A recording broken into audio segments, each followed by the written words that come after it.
ವೈವಿಧ್ಯಮಯ ಸಂಸ್ಕೃತಿ ಉಳ್ಳಂತ ವೈವಿಧ್ಯತೆಯಲ್ಲಿ ಏಕತೆನ ನಂಗೆ ಪಾಲನೆ ಮಾಡಿ ಬಂದುಳ್ಳಂತ ಅವರು ಭಾರತೀಯ ಸಂಸ್ಕೃತಿ ಬಲ್ಲೆ ಮಟ್ಟದ ನಂಗೆ ಎಡ್ತಂಡು ಪೋಷಂಗಿ ಆ ಭಾರತೀಯ ಸಂಸ್ಕೃತಿಲಿ ನಾನು ಇಕ್ಕಲೆ ಹಣ್ಣು ನನಗೆ ಆಯ್ರಾರು ಜಾತಿಯ ಹಿಂಗೆಂಗಡ ಬೋರೆ ಬೋರೆ ತರತ್ರ ಬದುಕರ ಬಟ್ಟೆನ ಪಾಲನೆ ಮಾಡಿ ಬಂದುಳ್ಳಲ್ಲಿ ಈ ಕೊಡವು ದೇಶ ಅನ್ನುವಂಥದ್ದು ಪಂಡು ಇದು ಕೊಡವು ದೇಶ ಅನ್ನಿ 35 ನಾಡು 12 ಕೊಂಬು 8 ಪಟ್ಟಿ ಕೂಡಿತು ಬಂದಂತ ಈ ಕೊಡವು ದೇಶത്ത് ആദ്യമായിട്ട് എബോർജിനൽസ് എന്നോണ ഇല്ലത്ര മൂല നിവാസിയ എന്നുണ്ട് ഈ മൂല നിവാസിയ ഈ കൊടവു ദേശത്ത് അന്തുകാലത്ത് കൊടവ പിന്നെ അതിങ്ങ് കൂട് നന്നಕ್ಕೆ ಕೆಂಬಟ್ಟಿ ಜನಾಂಗ ಇಂಜತ್ತು ಅನ್ನುವಂಥದ್ದು ದಾಖಲೆಯಲ್ಲಿ ಗೊತ್ತುಕೊಟ್ಟುವಂಥ ಒಂದು ವಿಚಾರ ನಂಗಡಿಕ ಪಳಿಯಾಮೆನ ನಂಗೆ ಎಡ್ತಂಡು ಪೋಚಿಂದು ಕಂಡತ್ತಂಗಿ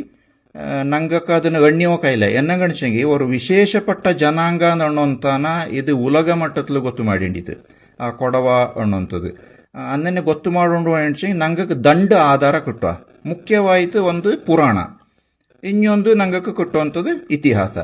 ಇತಿಹಾಸ ಅನ್ನುವಂಥದ್ದು ಬೋರೆ ಬೋರೆ ಜಾತಿ ಜನಾಂಗ ಧರ್ಮಕ್ಕೆ ಇಕ್ಕು ಅಚ್ಚಂಗೆ ಪುರಾಣ ಅನ್ನುವಂಥದ್ದು ಎಲ್ಲಾರ್ಗೂ ಇಪ್ಪುಲೆ ಆಂಡವರು ಆಧಾರವಾಯಿತು ನಾನು ಈ ಕೊಡವ ಜಾತಿ ಎಂತ ಉಂಡು ಪಿಂಜ ಅದು ಹೆಂಗಕ್ಕೆ ಒತ್ತಡಂಗಿತ್ತು ಹೆಂಗಡ ಈ ಸಂಸ್ಕೃತಿನ ಪಾಲನೆ ಮಾಡಿಂಡು ಅಂದು ಕಾಲತ್ತಂಜೆ ಹಿಂದೆಕ್ಕೂ ಮಿಂಜಕ್ಕೂ ನಡೆದಂಡು ಪೋಯಂಡುಳ್ಳಂತ 21 ಜನಾಂಗತ ನಾನು ಎಂತ ನೆನಸಿ ಹೆಂಗೆಂಗಡ ಜಾತಿಗೆ ಅನುಗುಣವಾಯಿತು ಕೊಡವ ಧರ್ಮತ್ನ ಪಾಲನೆ ಮಾಡಿಂಡುಳ್ಳಂತ ஒரு ವ್ಯವಸ್ಥೆ ನಂಗಡದು ಆಯ್ತುಂಡು ಇಂಡ ಅರಿವಿಕೆ ಈ ಜನಾಂಗಕ್ಕೆ ಇಲ್ಲ ಅಥವಾ ಅದಂಡ ಅವಶ್ಯಕತೆ ಇಂಜಿತಿಲ್ಲ ಅನ್ನೋಂತಾನೋ ನಾನು ಈ ನೇರത്തിൽ ಎಣ್ಣೋಕೆ ಇಷ್ಟಪಡಿ ಎನ್ನಗಣಿಸಂಗೆ ಈಗ ಈ ಜಾತಿ ಕಣಕು ಜನ ಕಣಕು ಇಂಜತ್ತು ಮಾಡಿಂಡು ಬಂದಣಿತು ಸರ್ಕಾರ ಜಾತಿ ಕಣಕು ಮಾಡಿತ್ಲೆ ಎಂತ